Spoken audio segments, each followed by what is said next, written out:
All right, so it's 10 o'clock, so we'll go ahead and get started here.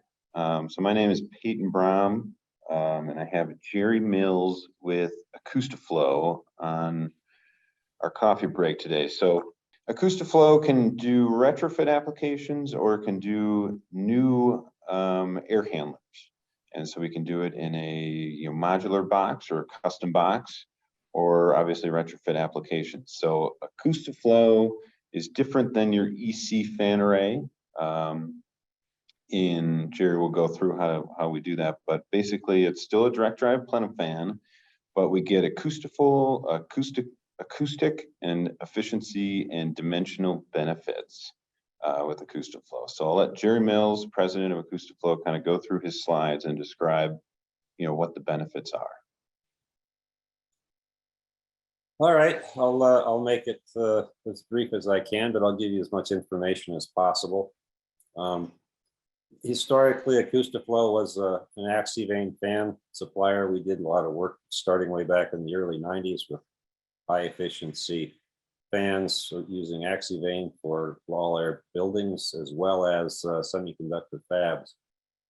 So what we've gravitated to as of about 2004 are fan arrays, which there's a couple examples here. The one on the left is an Acoustiflow fan array that's actually located in Colorado out in Interlaken. So it's one that you can actually go see and lay your hands on. It's a built-up field-directed arrangement. What we'd like to talk about a little bit are what fan arrays are intended to do. The objective typically has been to get some more reliability and redundancy, provide some N-1 redundancy. And what in many cases people don't realize is that reliability and redundancy are somewhat at conflict with one another. Obviously, you're trying to get the maximum reliability and redundancy, but if you put too many fans in, your reliability goes down. This particular slide gives you a good example of how that is affected. This is a example that the military uses to show when you put more components into a system, the reliability goes down. The blue line shows let's say one fan. And as you can see, after about 5 years, if you've got a larger number of fans, the reliability goes down. In other words, the number of fans that are having problems that are capable of failing increases. So the idea of putting in a lot of fans isn't always the best idea.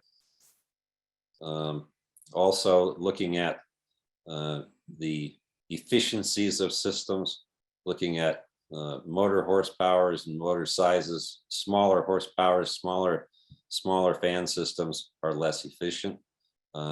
Sometimes 8, 10, 15 points less efficient than larger horsepower motors. So the idea of having redundancy and reliability and efficiency all needs to be blended into the proper size fan system. If you look at the best efficiencies of fans, and this is standard data that talks about smaller wheels down around 16, 18, 20 inches. The best efficiencies you're going to get out of those wheels, just aerodynamically from physics, is going to be down in the mid 60s range. You need to get up into the 30, high 20s, 30 inch, 40 inch plus wheels to get decent efficiency out of fans. And these are just physical properties. So what Acoustiflow did was take a 27-inch airfoil wheel, and through the processes that we had developed in designing semiconductor fab fan towers as well as all air systems, we utilize what we call a designed engineered airflow path. This is using CFD to design this laminar airflow path, which then results in less turbulence. It also allows us then to pick up efficiency and at the same time save acoustics by absorbing what energy is generated in terms of turbulence. So we have a high efficiency airflow path that absorbs acoustic energy and keeps a laminar flow, so we increase efficiency. This gives you a pretty good idea what the cross section through our fan looks like. We accomplished this with aluminum shaped spinnings that are perforated linearly, so we can absorb noise and at the same time transition the airflow path off the fan. You can see the fan wheel in here down between the two what we call acoustic diffusers. This fan mounts just like any other Plenum fan. This is the inlet side of the fan coming out of on a draw through coil arrangement. We provide piezometer ring tappings on all of our fans as a standard piece of equipment. So we test all the flows and we do vibration balancing at the factory before these leave. So we use these tappings to certify our performance. This is an example of the fan on the other side of the plenum wall. It's rigidly mounted to the floor. It's also rigidly mounted to the pressure wall, so there aren't any flex connectors and no distortion between the plenum wall and the fan, and it's a solid connection.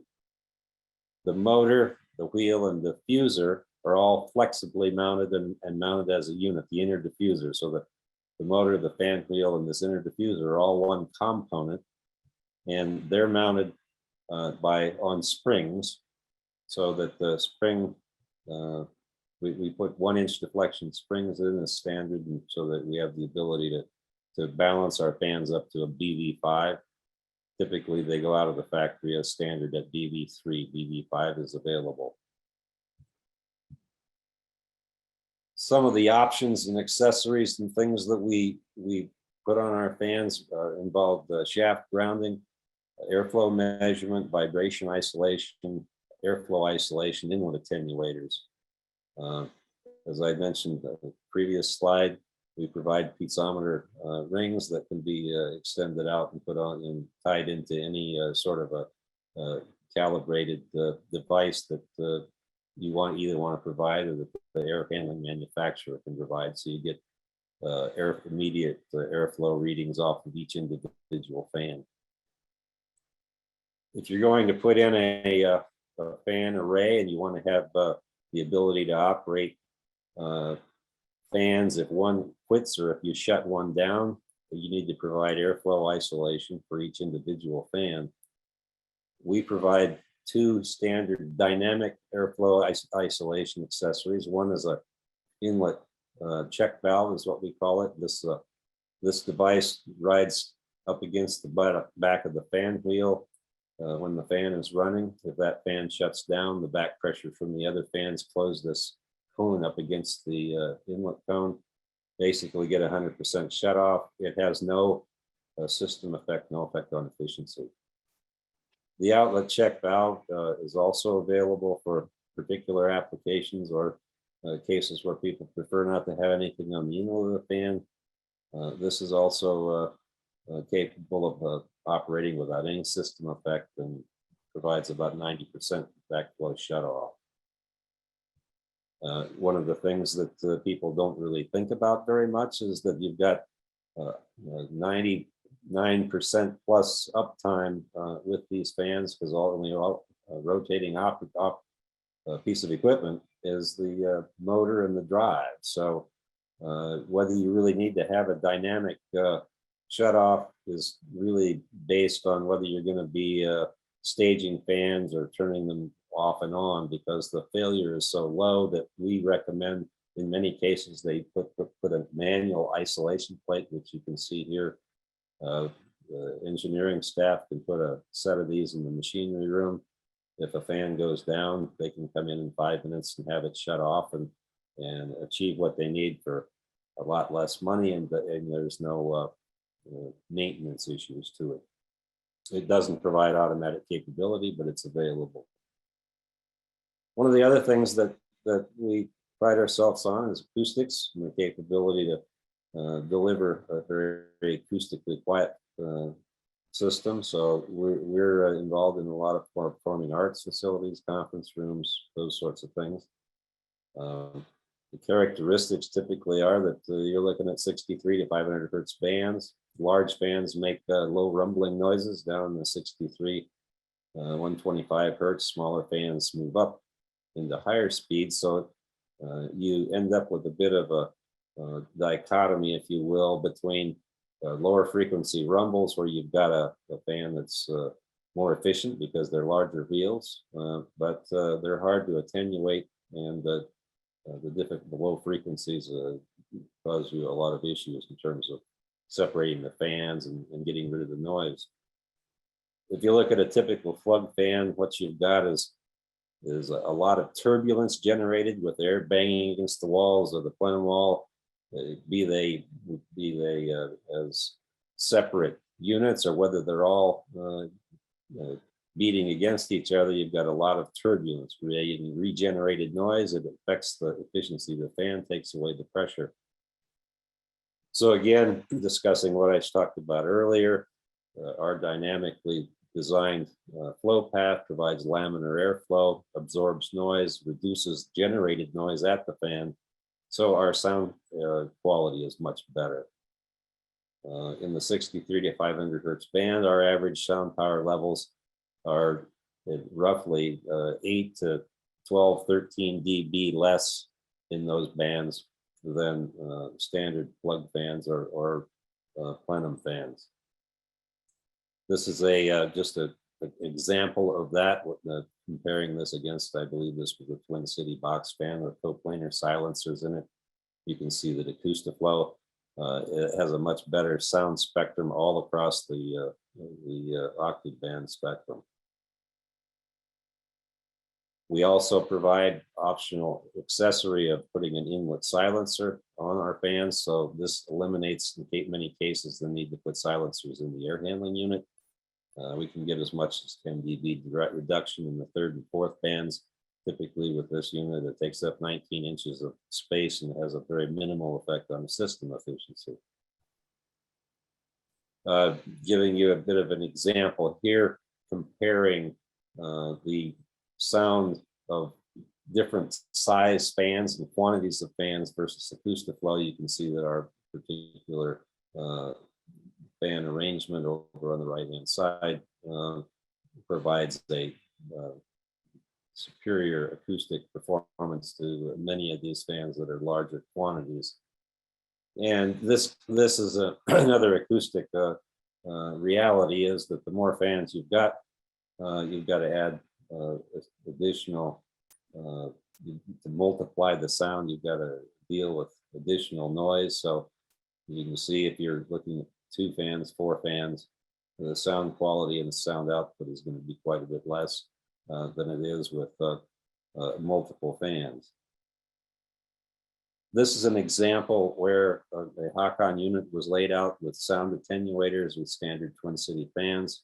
Shows what the length, weight, pressure drops are in that particular unit. This is an actual installation that was retrofit to Acoustiflow. So you can see that we reduced a significant amount of length of the air handling unit. We reduced the pressure drops, the weight, and in this particular case, the efficiency of the fan was also increased from what the original Twin City fan arrangement was. So that gives you a very quick run through of some of our advantages, and hopefully it'll give you a little bit of interest, and we can provide you more input and help you with specific projects. Perfect. Well, thank you, Jerry. Appreciate the help on explaining Acoustiflow. Thank you, everyone. Have a good week.